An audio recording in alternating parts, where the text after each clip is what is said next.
Welcome back to Tang Time, where I teach you how to lower your score without having to work on your golf swing. On today's agenda, I'm going to teach you how to play golf in gale force winds. What is the one thing you need to make sure you do when you're playing in the wind? Swing as hard as you can. Wrong. Just have to make solid contact. Mother Nature is a beast. You do not want to try to overpower her because she wins every time.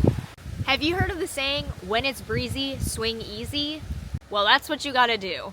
The worst thing you can do when the wind is dead into your face on the tee box is rip driver. Remember, our only goal is to hit it center of the club face and solid. When you're thrashing at the ball, a lot of the times your timing is a little off. Your arms might trail a little behind you. You might be jumping up and hitting the ball at an upswing.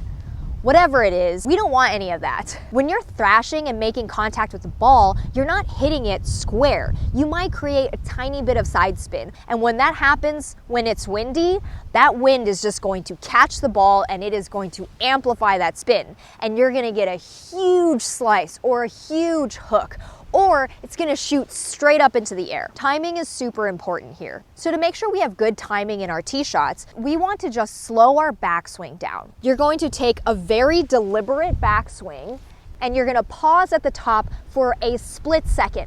That's gonna allow your arms and body to stay connected on the downswing. That's gonna assure that you get solid contact at impact. We also don't wanna mess around too much with trying to hit a low driver. If you've got the stinger shot in your bag, good for you, you should use it. But if that's not a shot that you are well versed in, don't try to manipulate your club to make your driver go low. All you wanna do is tee it up lower. This is what it looks like with my ball teed up at regular height. This is what it should look like when I tee the ball up into the wind. It's not a huge difference, but it will make all the difference you need. Don't be afraid to hit the ball low on the driver face or even a little thin. This will just reduce the spin on the ball, and while it won't carry as far, it will roll a long way on the ground. So when the wind is dead into your face, just tee the ball a little bit lower, be patient, take a smooth and slow backswing, and make sure you get back to the ball square. All you want to do is make solid contact.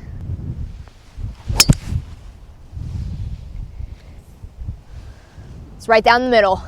So now I'm on a par 3 where the wind is moving very severely left to right. If you haven't seen my video about picking good lines, go check it out now. Do you think I should play a hook into this wind so that I could keep my ball flight straight? Yes, the more manipulation, the better. Wrong. We do not want to fight Mother Nature. If you play a hook, you're just gonna lose distance. If you hit a shot with a slight bit of side spin, then yes, the ball will get pushed way further by the wind. But if you make solid contact, the wind should just gently move it left to right. It's actually even a good idea to take a little bit more club, choke down on it, and hit a much more controlled swing. That way you can have very good timing and control the distance. Remember, the closer you are to the ball, the more control you have.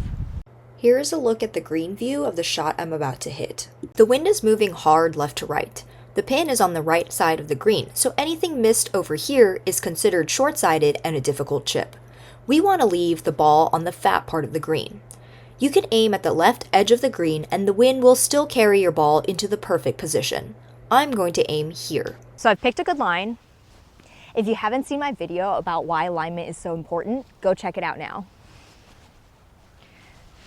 So I've got a little extra club. I'm gonna choke down so I can play a more controlled shot. Got my alignment left of the hole, and I'm going to just hit a straight shot.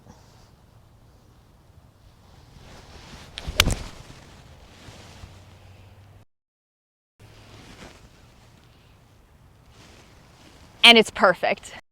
This is where my shot ended up. The wind was a little stronger than I accounted for, and it blew my ball just right of the pin. But because I gave myself plenty of room for error, I have a great look at birdie in some very tough conditions. And when it's downwind, just tee it high and let it fly.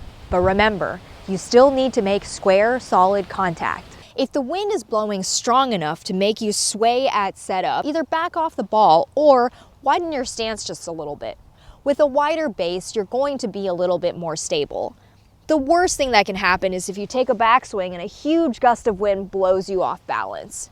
So with that wider stance, it's going to help you maintain your levels throughout your golf swing. This applies all across the board, even down to your putting. Playing golf in these kind of conditions is a real mind game. You want to stay patient and let everyone else make the errors. For those of you that are competing or playing golf tournaments, you'll know that windy rounds are extremely mentally draining. In these conditions, just remember that everyone is struggling, and par is a great score. Don't get down when you miss a few greens. Plus, you've already seen my chipping videos, so you're confident that you're gonna get up and down anyway. When it's windy out, don't let your ego get the best of you. If you need to take a little extra club, just take a little extra club. Don't think that you're bigger and tougher and stronger than Mother Nature.